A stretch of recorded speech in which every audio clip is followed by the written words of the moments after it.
आज श्रावणातलं शुक्रवार.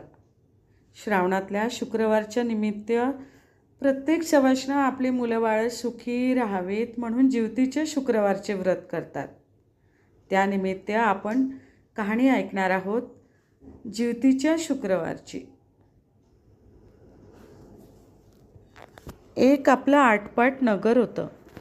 तिथं एक गरीब ब्राह्मण राहत असे. तो फार दरिद्री होता. त्याची बायको शेजारणीच्या घरी एके दिवशी बसायला गेली. तिनं आपल्या गरिबीचं गाणं गायलं. शेजारणीनं तिला शुक्रवारचं व्रत करायला सांगितलं. गरीब बाईनं विचारलं, ते कसं करायचं? ती म्हणाली, बाई, शुक्रवारचं व्रत कर. हे शुक्रवार तू श्रावणापासून धर.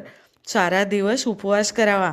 संध्याकाळी सवाष्णीला बोलवावं, तिचे पाय धुवावे, तिला हळद कुंकू द्यावं, तिची ओटी भरावी, साखर घालून दूध प्यायला द्यावं, भाजलेल्या हरभऱ्याची खिरा